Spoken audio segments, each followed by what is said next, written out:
नमस्कार, मी सौ अमरजा पाटील, शिवसेना महिला शहर प्रमुख, दक्षिण विधानसभा। आणि वैयक्तिक मला विचाराल तर माझंही मत हेच आहे की हद्दवाढ व्हायलाच पाहिजे, कारण आम्ही जी उपनगरात राहणारी लोक आहोत त्यांना आम्हाला या गोष्टीची जास्त प्रकर्षानं जाणीव आहे की हद्दवाढ ही झालीच पाहिजे। याचं कारण म्हणजे बघा, पूर्वी आपल्याला जे पाणी यायचं त्या पाण्यात आता कपात व्हायला लागले हळूहळू। याचं कारण म्हणजे उपनगरात जी घरं वाढत गेलेली आहेत ती प्रत्येक उपनगरातली जी वाढत गेलेली घरं आहेत ती कुठल्या ना कुठल्या तरी खेड्याला किंवा आसपासच्या छोट्या छोट्या खेड्यांना जोडली गेलेली आहे। त्यामुळं ऑब्व्हियसली पाण्याची कनेक्शन ही शहरातूनच खेड्यामध्ये जातात।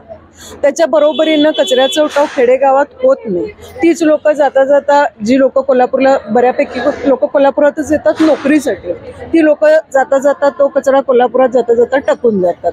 मग जर तुम्हाला सोयी सुविधा जर इकडच्या लागत असतील किंवा तुमचे खर्च असतील किंवा तुमचं जे काही काम आहे ते जर तुमचं कोल्हापूरमध्ये होत असेल किंवा आता पाणी आहे, कचरा आहे, इतर ज्या बेसिक गोष्टी आहेत त्याच्यासाठी जर तुम्हाला कोल्हापूरमध्ये यावं लागत असेल तर मग हद्दवाढीला विरोध कशासाठी? म्हणजे विरोधाला विरोध करणं हे चुकीचं आहे असं मला वाटतं। त्याच्यापेक्षा सर्वकष विचार करून, म्हणजे आता विरोध करताना जी लोक कारणं अशी देतात की पहिल्यांदा तुमच्या शहराचा विकास करा आणि मग आमच्या गावांच्याकडे या, तर हाच निकष इथं पण लावता येऊ शकतो। कारण महानगरपालिकेची हद्द जर वाढलीच नाही, टॅक्सेशन जर वाढलंच नाही तर महानगरपालिका सोयीसुविधा देणार कुठल्या ना?